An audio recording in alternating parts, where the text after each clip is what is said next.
बिस्मिल्लाहिर्रहमानिर्रहीम, अस्सलाम वालेकुम। जियो न्यूज़ पर आप देख रहे हैं आपस की बात और मैं हूं मुनीफ फारूक। ये है मास्क, इसका इस्तेमाल जारी रखिए। हर प्रोग्राम के शुरू में कहता हूं, आइंदा भी कहता रहूंगा जब तक आप इस पर अमल दरामद बाकायदा तौर पर नहीं करेंगे। आई एम श्योर बहुत से लोग कर रहे हैं, लेकिन बहुत से लोग नहीं भी करते। बहरहाल आज के प्रोग्राम में आपने सुन ही लिया जी, मोन्टाज के अंदर रावलपिंडी रिंग रोड, कहने को तो एक प्रोजेक्ट है, एक रिंग रोड है जो कि बनना थी।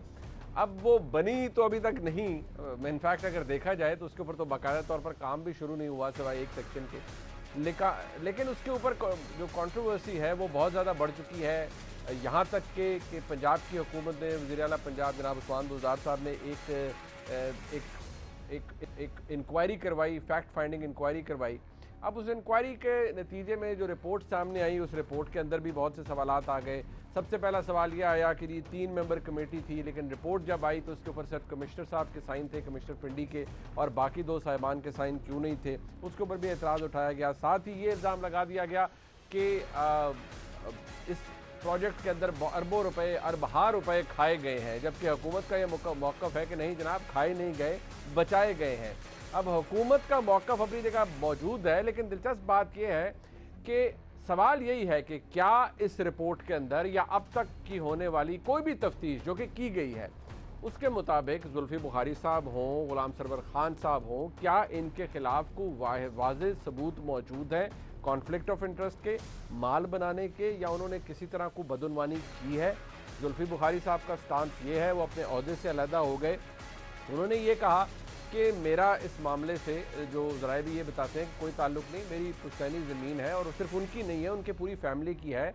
Farmer principal secretary to chief minister Punjab Tauqeer Shah साहब की है, वो भी उस फैमिली ट्री के अंदर मौजूद है, उनके और रिश्तेदारों की है, और ये ज़मीन को अब की नहीं है, बहुत पहले की है। जुल्फी बुखारी साहब के हवाले से हुकूमत भी ये कहती है कि उनका इस मामले से कोई ताल्लुक़ नहीं, उन्होंने कोई पैसे नहीं बनाए। गुलाम सरवर खान साहब ने गुज़िश्ता रोज़ एक प्रेस कॉन्फ्रेंस की और उन्होंने कहा जी कि ये मेरे खिलाफ जो इल्ज़ामात लगाए गए हैं मीडिया के ऊपर, एंकर्स की जानिब से, मुख्तलिफ तरह से, इनमें कोई सदाकत नहीं है, मेरे ख़ानदान का कोई ताल्लुक़ नहीं है किसी भी हाउसिंग स्कीम से, किसी हाउसिंग सोसाइटी से, या कोई 1 इंच भी ज़मीन हमने अपने नाम पर या किसी तरह हमने ली और उससे कोई फ़ायदा हासिल किया हो। ये है केस जो कि सामने रखा गया है, लेकिन इल्ज़ामात अभी तक मौजूद है। कंट्रोवर्सी क्या है? कंट्रोवर्सी ये है कि एक तरफ हुकूमत की जानिब से मौक़िफ़ ये लिया जाता है कि हम, इससे कोई ताल्लुक़ नहीं इन शख्सियात का, दूसरी तरफ जो मौक़िफ़ लिया जाता है वो दिलचस्प है। प्रोग्राम के मैं आपको दिखाना चाहूँगा, फिरदौस आशिक अमान साहिबा मुआविन खुसूसी पंजाब हैं इंफॉर्मेशन की। डॉक्टर साहिबा अपने तरीके से तर्जुमानी करती हैं हुकूमत की। डॉक्टर साहिबा ने गुज़िश्ता रोज़ क्या फरमाया था, ज़रा सुनिए। जो इस्लामाबाद को जानते हैं या जो सुन रहे हैं उनको पता है कि यक लख्त जो है रिंग रोड के इर्द गिर्द जो है वो सोसाइटीज़ का जाल बिछाया गया, और उनके साथ जुड़े जो कुछ ऐसे अफराद जिनका हमारी जमात से भी ताल्लुक़ है और जिनका अपोजिशन से भी ताल्लुक़ है और जिनका ब्यूरोक्रेसी के गठजोड़ से बड़ा गहरा एक रिश्ता है, वो सारे अफराद जो हैं वो इस इंक्वायरी रिपोर्ट में बेनकाब हुए हैं। 11 मई को तस्हीह कर देता हूँ जी, 11 मई को फिरदौस आशिक अमान साहबा ने ये कहा। उन्होंने कहा उन शख्सियात का जिनका ताल्लुक अपोजिशन से है, हमारी जमात से है, एक ब्यूरोक्रेसी का गठजोड़ है, वो सब बेनकाब हो गए। फवाद चौधरी साहब आज क्या फरमाने, ज़रा वो भी सुनिए। हमारे कोई मशीर या वज़ीर इसमें शामिल नहीं है और इब्तदाई तहकीकात में किसी किस्म का उनका जो नाम है वो नहीं आता। अब सवाल यही है कि हुकूमत आज ये कह रही है किसी का ताल्लुक़ नहीं है, रिपोर्ट के अंदर भी गुलाम सरवर खान साहब का नाम, अब उस हिसाब से देखा जाए इल्ज़ामात के हवाले से नहीं, जुल्फी बुखारी साहब का नाम एक्यूज़ करके इल्ज़ाम के हैसियत से नाम नहीं है, लेकिन फिरदौस आशिक अमान साहबा कहती है जी सबका पता चल गया, सब बेनकाब हो गए हैं, तो बंदा माने किसकी। और ये भी कि जुल्फी बुखारी साहब, आज के प्रोग्राम में हम आपसे जब ये डिस्कशन करेंगे तो मियाँ फ़ारूक हबीब साहब जो कि वज़ीर मुमलिकत हैं, इत्तलात के हमारे साथ मौजूद हैं, उनसे पूछेंगे कि क्या जुल्फी बुखारी साहब इसी वजह से मुस्ताफ़ी हुए हैं कि उनके हवाले से इल्ज़ामात आ रहे थे, या वजह कुछ और भी हो सकती है। मेहमानों का तारुफ करा देते हैं जी। फ़ारूक हबीब साहब हमारे साथ हैं, अता तारर साहब डिप्टी सेक्रेटरी जनरल हैं पाकिस्तान मुस्लिम लीग नून के, वो भी हमारे साथ हैं, और पलवशा खान साहिबा सेनेटर हैं पाकिस्तान पीपल्स पार्टी की। बहुत शुक्रिया आपका भी, आप हमारे साथ हैं। सबसे पहले अता साहब, इसलिए क्योंकि अपोजिशन, ये केस ऐसा है, हुकूमत का वर्जन तो आ गई कि हमने कमेटी बना दी, इंक्वायरी रिपोर्ट सामने आ गई, ये इंटरेस्टिंग बात है कि उस इंक्वायरी रिपोर्ट के आने के बाद भी कंट्रोवर्सी अपनी जगह मौजूद है। अब आप लोग क्या कह रहे हैं, अब आप माने किसकी, फिरदौस आशिक अवान साहिबा की या फवाद चौधरी साहब ने तो कहा इन दोनों शख्सियात का कोई नाम नहीं, क्या आपके पास किसी XYZ के पास कोई एविडेंस है कि जुल्फी बुखारी साहब या गुलाम सरवर खान साहब फॉर दैट मैटर उन्होंने ज़ाती तौर पर फ़ायदा हासिल किया है, जो हज़ारों या सैकड़ों अरब रुपए का इल्ज़ाम शाहिद खान अब्बासी साहब लगा रहे हैं, उसमें क्या सदाकत है, उसके कहाँ एविडेंस है? बहुत शुक्रिया मुनीर साहब, मैंने इस पे खासी तहकीक की है और ये मामला इतना सिंपल नहीं है। ये 2017 में हमारे दौरे हुकूमत के दौरान प्रोजेक्ट कंसीव किया गया और ये एक चाइनीज बैंक है जिसको एशियन इन्वेस्टमेंट और इंफ्रास्ट्रक्चर बैंक कहते हैं, AIIB। उसका एक सॉफ्ट लोन था $400 मिलियन का और ये चाइनीज ने आके प्रोजेक्ट बनाना था। वो बेचारे 2 साल इस हुकूमत के पीछे फिरते रहे, मगर क्योंकि इनकी नीयत में खोट था, इन्होंने चाइनीज के प्रपोजल को रिजेक्ट किया। हालांकि वो आपको लोन 2% पे दे रहे थे। ठीक है। किसी भी कमर्शियल प्रोजेक्ट में जब फाइनेंशियल क्लोज होता है तो वो 16-17% पे होता है। सही है। आपको कॉस्ट 16-17% पड़ती है उसकी। वो इकोनॉमिक अफेयर्स डिवीजन गए, वो प्लानिंग कमीशन गए, उनकी किसी ने एक ना सुनी। ये मनपसंद ठेकेदारों को ठेका दिया गया, जो कि कमिश्नर की रिपोर्ट में भी लिखा है कि ये ठेका इलीगली अवॉर्ड किया गया था, नंबर 1। ठीक है। नंबर 2, 2 अरब 30 करोड़ रुपया अपने मर्जी के प्रॉपर्टी डीलरों को और रियल एस्टेट एजेंट्स को अदा कर दिया गया लैंड एक्विजिशन की मदद में। वो भी गलत हुआ, ये भी कमिश्नर की रिपोर्ट में लिखा है, वो इस बात को तस्लीम करते हैं। प्रॉब्लम ये है कि हर स्कैंडल की तरह ये हुकूमत ये सारा मलबा ब्यूरोक्रेसी पे, और अब तो कह रहे हैं कि लैंड एक्विजिशन कलेक्टर यानी जो तहसीलदार है वो जिम्मेदार था। बट साहब ने तारिक साहब कथा कलामी होगी आपका। बेसिकली देखिए, आपने ये सारी बात, आपका केस पहले भी आपने बिल्डअप किया है ऑपोजिशन ने या आपकी जमात ने। आप ये क्या कह रहे हैं कि ये किसकी बेहस्त पे हुआ? अगर 2 अरब 30 करोड़ रुपए का लैंड एक्विजिशन में है कि किसकी बेहस्त पे हुआ है? मैं उसी तरफ आ रहा था। बुजदार साहब ने एक PPP सेल है, जी जी जी, जो पब्लिक प्राइवेट पार्टनरशिप सेल है PNB के अंदर, उसकी मॉनिटरिंग कमेटी की मीटिंग की 2 दफा सदारत की। अच्छा जी। और उसमें अलाइनमेंट के हवाले से भी ब्रीफिंग दी गई। उनके कान पे जूं ना रिंगी, वो खामोश रहे। ठीक है जी। उनके एक एडवाइजर है सलमान शाह साहब जी, वो प्रोजेक्ट रिव्यू कमेटी PRC को हेड करते हैं। वो पिंडी गए, कमिश्नर के दफ्तर में मीटिंग ली, वहां भी अलाइनमेंट पे बात हुई, वो भी खामोश रहे। उन्होंने एक नीम रजामंदी का इजहार करके इस अलाइनमेंट को अप्रूव कर दिया। ठीक है। ये अलाइनमेंट हमारे दौर में जो सिर्फ 40 किलोमीटर थी, उसमें 20 किलोमीटर 26 किलोमीटर ऐड करके 66 किलोमीटर किया गया है। और इस प्रोजेक्ट की लागत में 10 से 15 अरब रुपए का जो इजाफा किया गया है वो किसके खाते में जाएगा? नंबर 1। नंबर 2, ठीक है, जो अटक लूप ऐड किया गया जिसमें नोवा सिटी है, और नोवा सिटी के मालिक के साथ ना सिर्फ गुलाम सरवर खान साहब की तस्वीरें हैं, उनका भतीजा जो MP रहा है, उनके एक और उनके भाई साहब जो वहाँ प्रॉपर्टी का काम करते हैं, उनकी हाउसिंग सोसाइटी को सीधा फायदा हुआ। तीसरी बात, जो इस्लामाबाद का 1 किलोमीटर का इजाफा किया गया है, संगजानी विलेज जहां से डॉक्टर तौकीर का ताल्लुक है और वो जुल्फी बुखारी के बड़े करीबी अजीज हैं, वो तो बेचारे ऑपोजिशन में हैं। उनको तो इन्होंने बाकायदा इनके खिलाफ इंक्वायरियां शुरू की हुई हैं। तो Zulfi Bukhari public office holder हैं, उनका आबाई जमीनें वहां पे रकबा मौजूद है और C-17 सेक्टर है, और इसका इमरान खान साहब ने, अब हम इमरान खान की क्यों बात करते हैं, क्योंकि उन्होंने 20 अप्रैल 2021 को मार्गला हाईवे का इफ्तिताह करते हुए कहा कि हम रावलपिंडी रिंग रोड को यहां से लिंक करें इस्लामाबाद से, और PM ऑफिस का एक डायरेक्टिव कि जो इस्लामाबाद की लैंड एक्विजिशन करेगा वो CDA करेगा, उसकी कॉपी भी मेरे पास है, वो भी मैं आपसे शेयर कर लेता हूँ। PM ने एक लेटर इशू किया CDA को कि जी ये तारिक साहब, क्योंकि ये इसमें बहुत सारी डिटेल्स है। अब एक इशू ये है कि एक तो डिफेंस है कि चले एक्विजिशन करनी है वो CDA करते हैं, वो कहते हैं बाय लॉ लैंड एक्विजिशन कर सकता है इस्लामाबाद में। बट द फैक्ट इज, आप ये कहते हैं कि प्राइम मिनिस्टर साहब ने जब कहा कि इसे मार्गला से मिलाना है और प्राइम मिनिस्टर साहब ने जब ये डायरेक्टिव दिया कि ये ऐसा कर दें, तो आपका इल्ज़ाम ये है कि प्राइम मिनिस्टर साहब ने ये सब कुछ किसी को फायदा पहुंचाने के लिए किया, यही इल्जाम है ना आपका? अपने ATMs की जेबें भरी हैं। अब तक 2-2.5 साल में इमरान खान ने किया क्या है? अच्छा ठीक है। दूसरा, आपने गुलाम सरवर खान साहब पर इल्जाम लगाया जी कि तस्वीरें हैं उनके या उनके साहबजादे की नोवा सिटी के या नोवा जो हाउसिंग सोसाइटी है उसके ओनर्स के साथ या जिसके भी साथ, तो तस्वीर साथ होना। तस्वीर नहीं, मैंने कहा तस्वीर है, और लोकली वो फाइलें वहाँ पे उनके फैमिली बेचती है हाउसिंग सोसाइटी की। अच्छा, उनकी पूरी मिली भगत है वहाँ पे, ठीक है, उसकी भी हमारे पास सबूत है। बल्कि इलेक्शन में गुलाम सरवर खान साहब से पूछ रहे हैं कि वो किसकी गाड़ी पे इलेक्शन कैंपेन करते हैं। राइट, चले ठीक है, चले ठीक हो गया, ठीक। अच्छा, मैं जरा इस फरूख साहब आपके पास आता हूँ। आप लोग आप देखिए, जुल्फी बुखारी साहब ने कहा जी कि जुडिशल कमीशन, उनकी ट्वीट भी है, वो भी उस नैब पर शायद रिलाय नहीं करते या उनको भी एतबार नहीं है जिस नैब के हवाले से जिसकी कैपेबिलिटी की या कॉम्पिटेंस की ऑलमोस्ट कस्में हुकूमत की तरफ से खा ली जाती हैं, और कि नैब बड़ा ज़बरदस्त तरीके से काम कर रहा है। नैब के चेयरमैन खुद अपनी बहुत तारीफ़ करते हैं अपने महकमे की, लेकिन चलें कतई नज़र इस बात के, वो भी जुडिशल कमीशन मांग रहे हैं। अभी तक इस मामले पर जो इंक्वायरी फैक्ट फाइंडिंग हुई है वो एक तरफ रख दें, लेकिन जितने ये सवालात ये तारड़ साहब ने उठाए हैं और भी बहुत से लोग उठा रहे हैं, आप क्यों नहीं इसकी एक हाई स्केल करा लेते इन्वेस्टिगेशन, किसी ऐसी शख्सियत है जिसके ऊपर किसी को एतराज़ ना हो? देखिए, बात यह है कि पहली बात तो बुनियादी तौर के ऊपर ये क्लियर कर लेते हैं ना, पीएमएलएन क्या कर रही है, पीएमएलएन उस मैच का ट्रॉफी हासिल करना चाहती है जो मैच इन्होंने खेला ही नहीं।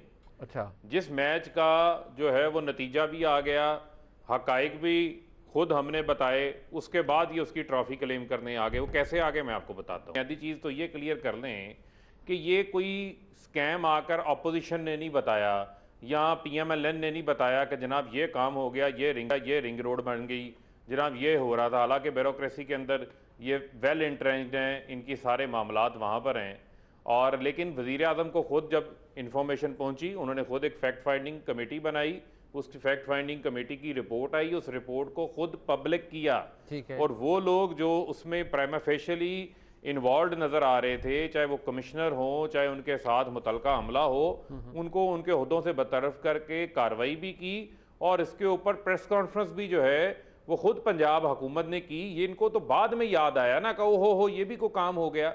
इनका मसला क्या है? देखें, आज शोर कौन मचा रहा है? शोर वो मचा रहे हैं कि जिनके ऊपर खुद केसेस हैं। अब इनमें और हमारे में फ़र्क क्या है?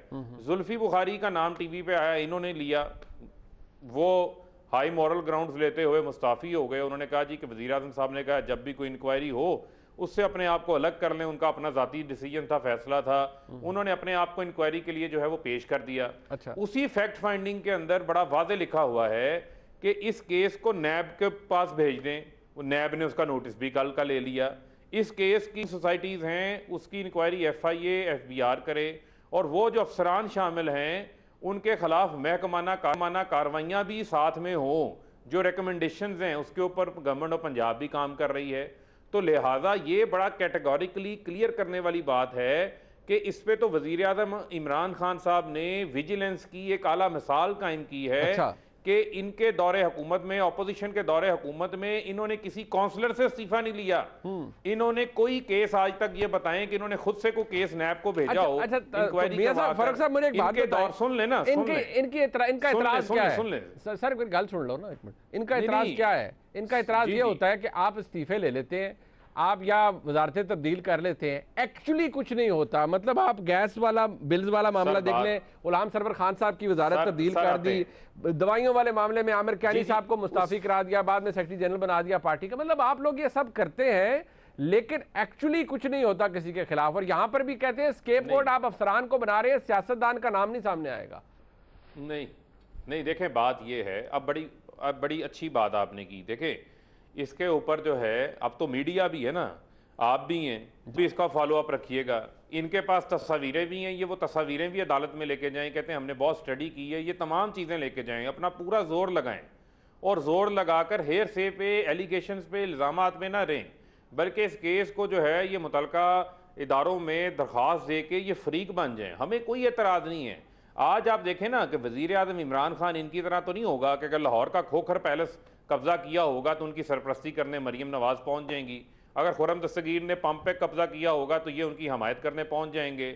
अगर जो है वो इधर जो सेनेटर तनवीर हैं उन्होंने कमर्शियल प्लाजों के ऊपर पिंडी में कब्जा किया होगा, ये उनकी हमायत में पहुंच जाएंगे।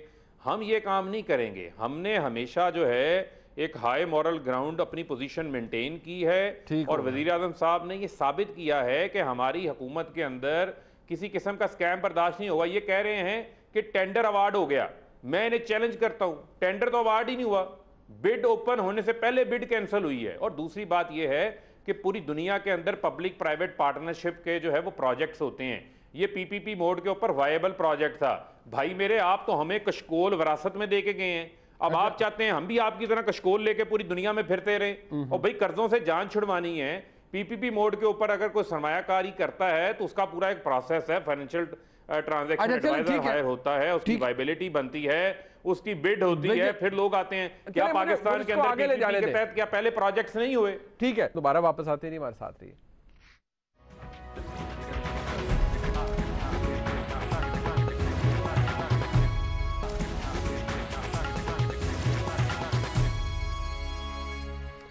पलवशा खान साहबा से बात हो रही थी, कुछ टेक्निकल मामलात ऐसे हैं, इस्लामाबाद का मौसम शायद ऐसा है कि वो उनके इंटरनेट के सिग्नल्स भी दुरुस्त नहीं। पलवशा खान साहबा, आप अपनी बात कंटिन्यू कर सकती हैं इस हवाले से जो मैंने आपके सामने सवाल रखा था कि हुकूमत ने खुद इसको अनअर्थ किया है, इस मामले को अपोजिशन ने इसको पॉइंट आउट नहीं किया।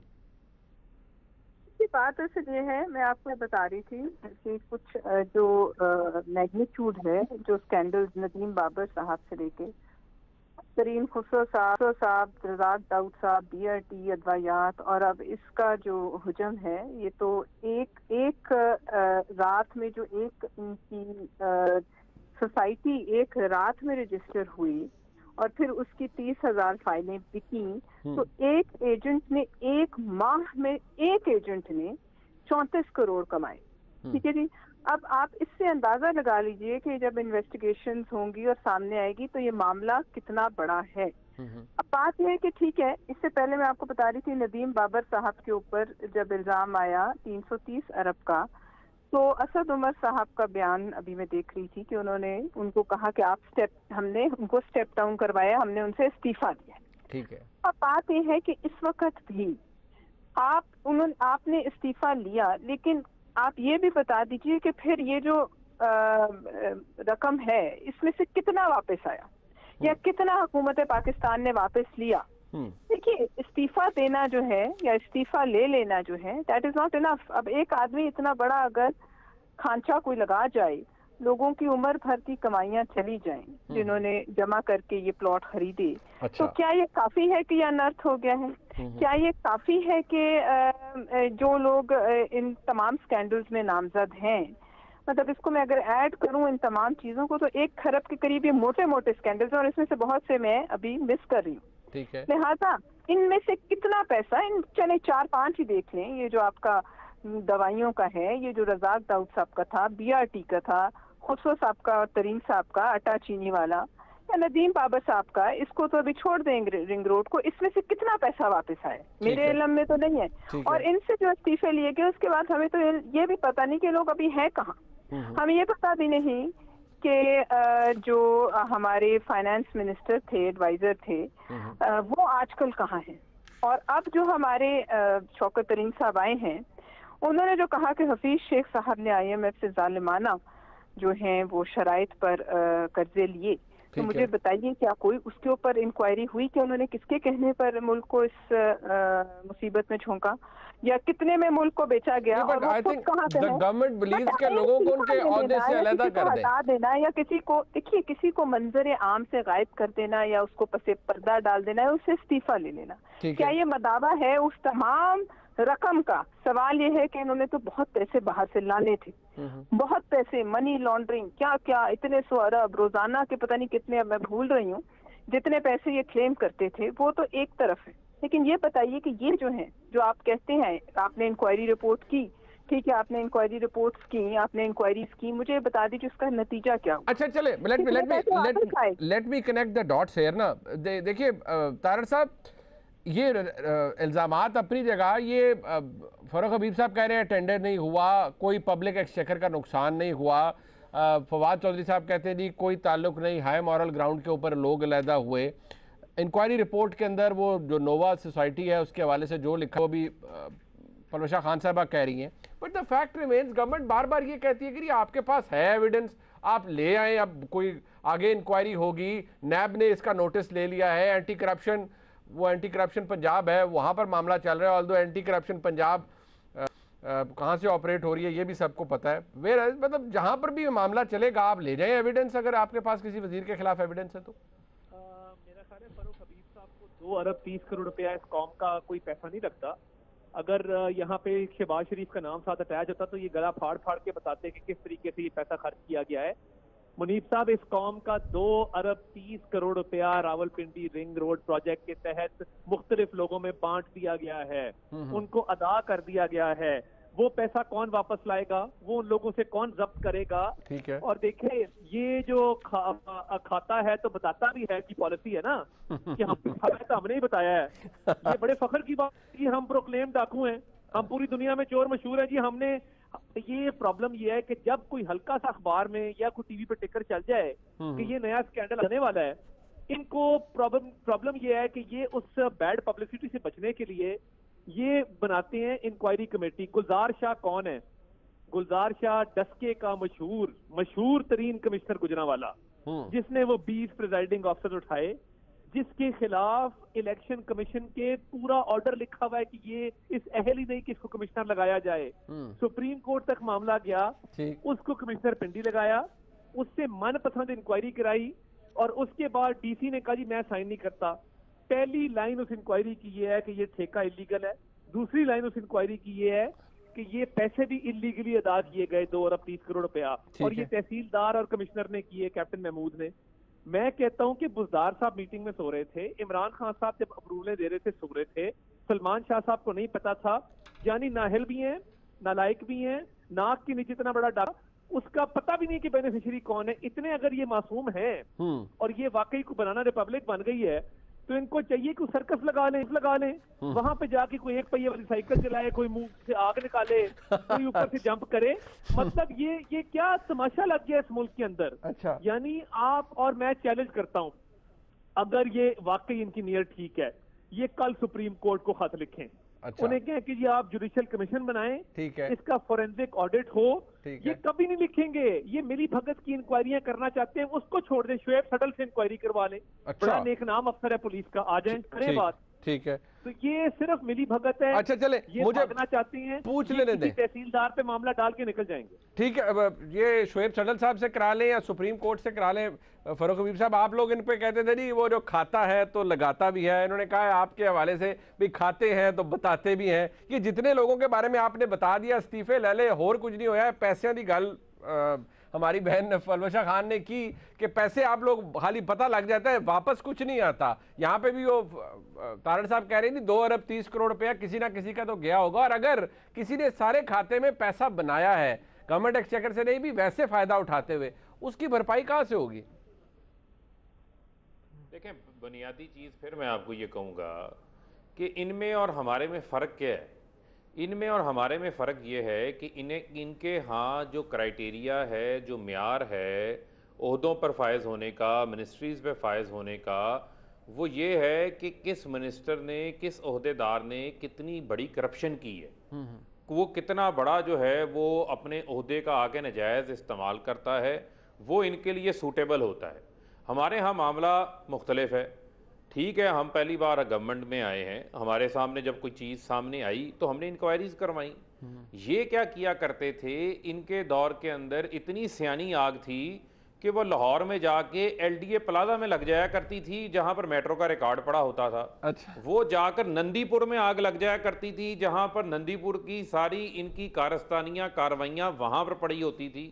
अब मैं अगर इनके कारस्तानियां गिनवाना शुरू करूं तो आपको भी इल्म में है कि ये जो लाहौर इस्लामाबाद मोटरवे बनी थी, इसका मुंह चक्री की तरफ किसने मोड़ा था? किसके कहने के ऊपर 100 किलोमीटर अजाफी डाल दिया गया था? ये वो तमाम चीजें जो अपनी जगह पर मौजूद हैं, सुप्रीम कोर्ट को लिख दें। आप नहीं, एक मिनट रुक जाए ना। और सर सबको छोड़ें, हम नहीं कराते सब पे इंक्वायरी, हम कहते हैं इसी पे इंक्वायरी करवाएं ना। इनका रांझा राजी हम चाहते हैं हो जाए। ठीक है। मामला क्या है, ये कहते हैं इन्होंने एक बात की थी कि टेंडर हो गया, टेंडर।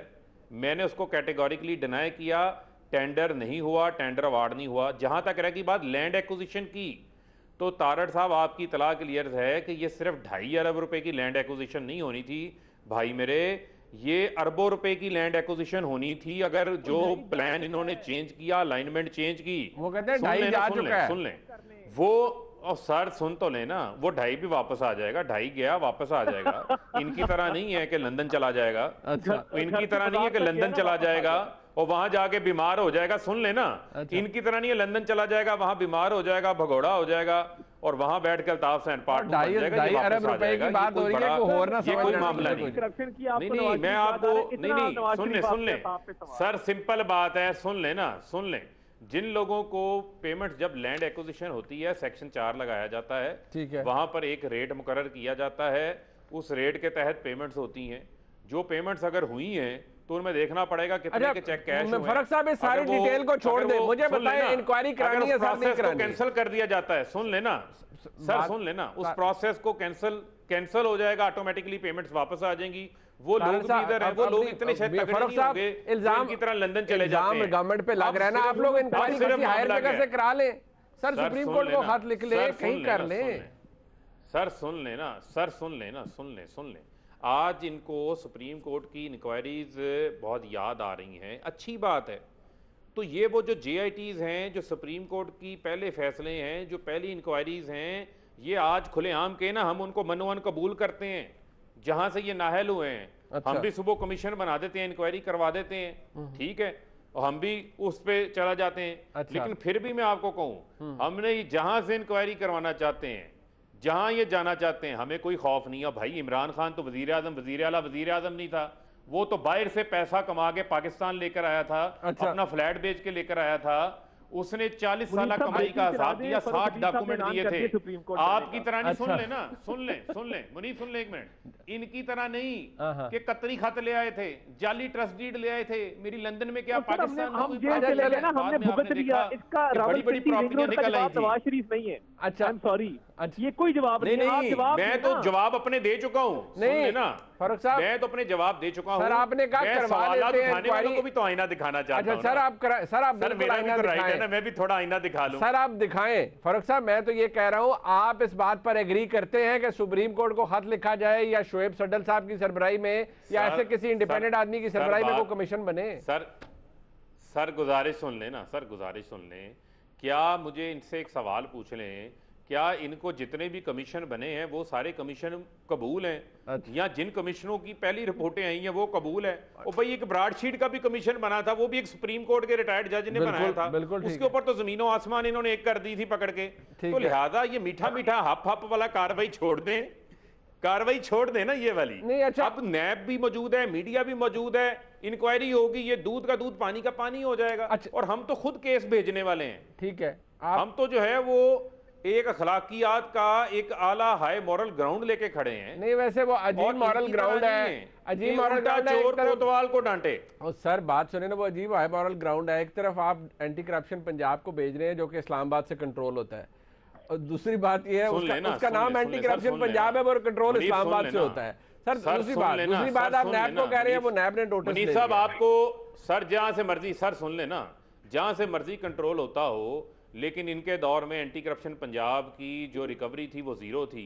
अच्छा। आज वही एंटी करप्शन पंजाब जो है वो 300 अरब से ज्यादा की रिकवरियां कर चुका है। एमी चीखें तो नहीं निकली। सर इधर रिकवरी कर लेंगे, इधर आप कहते हैं रिकवरी कर लेंगे, नहीं होती। सुन लेना जी। और सर सुन लेना, जब नैब प्रोविंशियल मैटर है उसमें एंटी करप्शन भी कॉग्निजेंस ले सकता है, लेकिन जब नैब मामला अपना नैब ने कह दिया है तो फिर जो है सब चीजें उस तरफ चले जाएंगी। सूबाई हुकूमत को भी रिकॉर्ड अपना वहीं पे जमा करवाना पड़ेगा। अच्छा पलवेशा खान साहब, नैब ने पिंडी ने ले लिया नोटिस, नैब करेगा इंक्वायरी।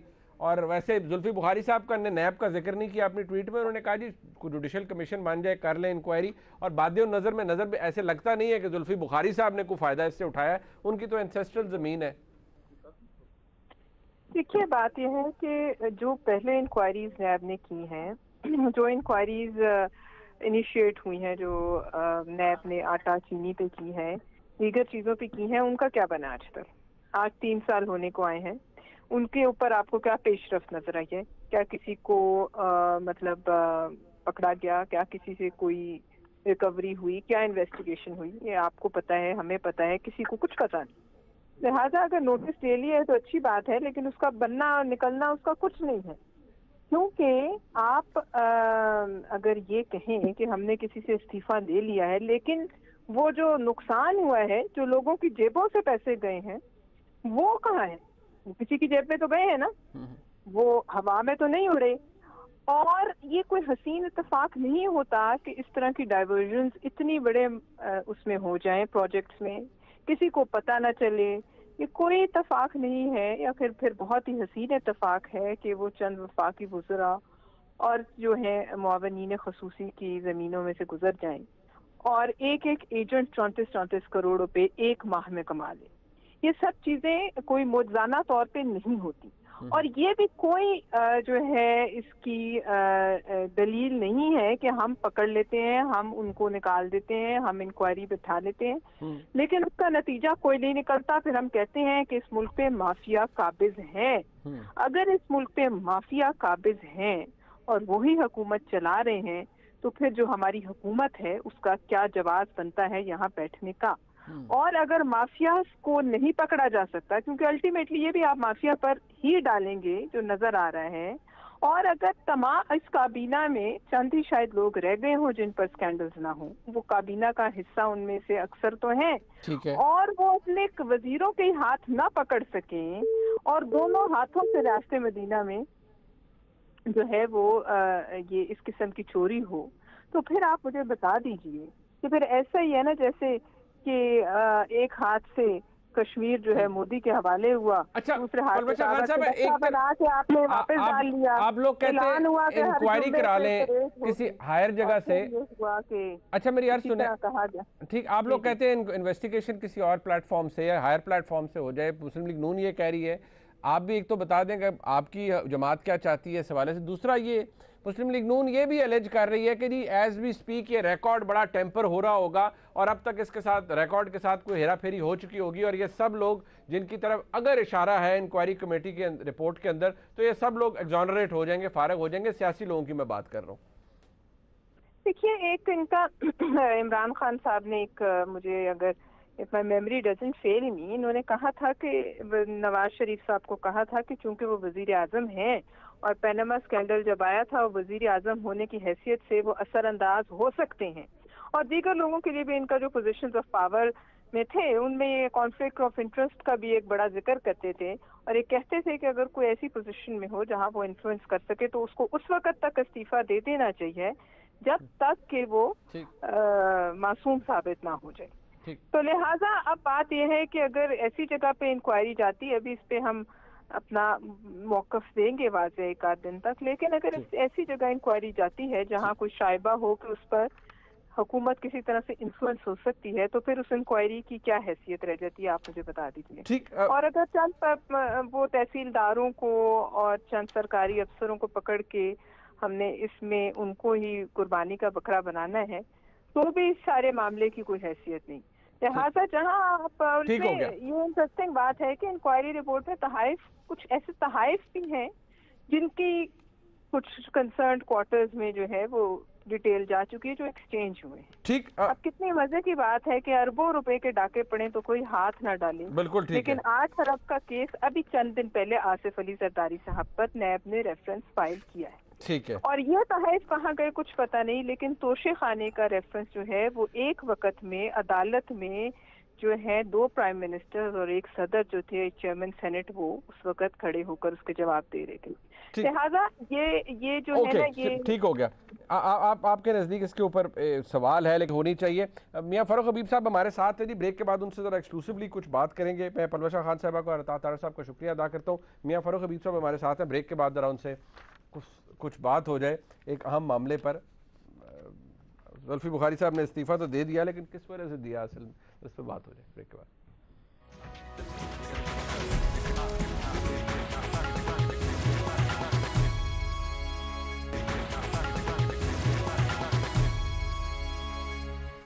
मियां फ़ारूक हबीब साहब वज़ीर मुमलकत हैं इत्तलात के। फ़ारूक साहब, ज़रा आपसे मैं पूछना ये चाह रहा था, अब आपके कुलीग हैं जनाब शेख रशीद साहब। शेख रशीद साहब ने एक आपके कॉलीग्स के हवाले से एक बात कही, ज़रा क्या फरमा रहे हैं, ज़रा शेख रशीद साहब सुन लीजिए।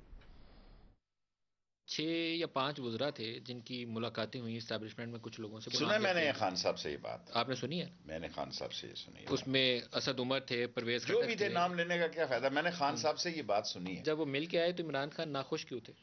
ऑफ कोर्स नाखुश थे। इमरान खान साहब नाखुश थे।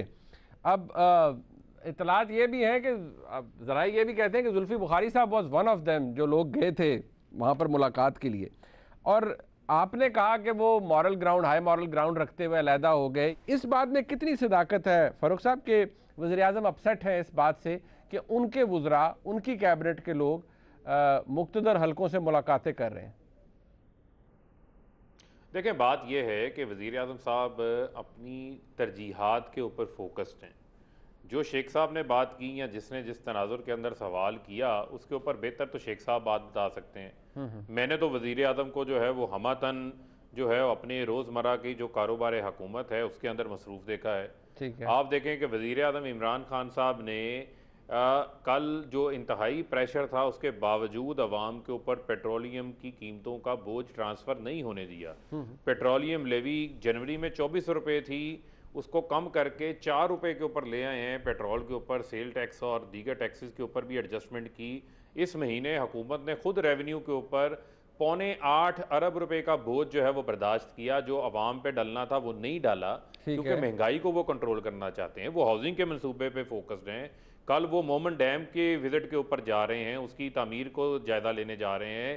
10,000 मेगावाट के प्रोजेक्ट्स के ऊपर वज़ीर-ए-आज़म साहब फोकस्ड हैं कि हाइड्रो पावर के प्रोजेक्ट्स आ रहे हैं, लाखों एकड़ ज़मीन को जो है वो पानी मुहैया किया जा सकेगा और ये इन्वायरमेंट फ्रेंडली जो है वो हमारे मंसूबे होंगे। इकोनॉमिक टर्न अराउंड के ऊपर वज़ीर-ए-आज़म फोकस हैं। शायद इसीलिए फारूक साहब फिर वज़ीर-ए-आज़म अपसेट है कि जब वो इतना काम कर रहे हैं तो उनके वज़रा इधर उधर मुलाकातें करते फिर रहे हैं, इसी वजह से फिर प्राइम मिनिस्टर शायद अपसेट है। आप ये डिनाई नहीं कर रहे? मेरे ख्याल में देखें जब प्राइम मिनिस्टर काम कर रहे होते हैं तो प्राइम मिनिस्टर की काबीना उनके साथ होती है ना, उनको भी टास्क, डिफरेंट टास्क उनके जुम्मे लगे होते हैं, मुतलका मिनिस्ट्रीज में लगे होते हैं। बिल्कुल ठीक है। आप अगर एक जुल्फी के पास ओवरसीज की मिनिस्ट्री थी, उसके पास EOBI था, वर्कर वेलफेयर बोर्ड था, ठीक है, 1996 का पेंडिंग मंसूबा घरों का तामीर करवाया। ठीक है। EOBI की जो सालाना कलेक्शन होती थी वो 18 अरब से 27 अरब के ऊपर गई। ठीक है। पेंशन जो 6,000 पे थी उसको उठा के 8,500 9,000 पे महाना लेके गए। EOBI के बेनिफिशरीज के अंदर इजाफा करवाया। इसके अलावा आप देखें कि कितने ओवरसीज पाकिस्तानी जो कैदी थे उनको छुड़वा के वापस लेकर आए। फिर आप ये देखें कि कितने मिडल ईस्ट में रोजगार के मौके पैदा किए। तो अपने काम के लिहाज से तो उन्होंने पूरा परफॉर्म किया है। तो लिहाजा अब जाहिर बात है कंस्पिरेसी थ्योरीज जितनी मर्जी उनके ऊपर बात कर लें, लेकिन मैं ये समझता हूं कि वज़ीर-ए-आज़म इमरान खान अपनी काबीना को लेकर, वज़रा को लेकर, अपनी तरजीहात के ऊपर काम कर रहे हैं। आपके एक सीनियर कुलीग ने बात की है, ये कॉन्स्पिरेसी थ्योरी, तो फारूक साहब आप भी माशाल्लाह पढ़े लिखे हैं, आप जानते हैं जब कोई वफाकी वजीर बैठकर ये बात एक्सेप्ट करे कि ये हुआ है और वज़ीर-ए-आज़म उस पर खफा भी है, नाराज भी हैं, तो वो कॉन्स्पिरेसी थ्योरी नहीं रहती, वो फैक्ट हो जाता है। आप इसको एक्सेप्ट या डिनाई नहीं कर रहे, आप ये कह रहे हैं कि शेख रशीद साहब भी बता सकते हैं इस पे। सर शेख साहब भी बता सकते हैं ना, मैंने तो वज़ीर-ए-आज़म को जो है वो फोकस देखा है, पुरअज़म देखा है, अपने अवाम की तरजीहाती मंसूबा पर बन गए हैं आप, वज़ीर इत्तलात बन गए हैं। अब आप अच्छी स्पिन देना शुरू कर दिया आपने, कोई बात नहीं, आप देते रहे, अच्छी बात है अच्छी गल है। मैं फारूक साहब आपका शुक्रिया अदा करूंगा, आपने वक्त दिया, आज आपने देखा जी, इसका फीडबैक जरूर जगह देखने का बहुत शुक्रिया। खुदा हाफिज़।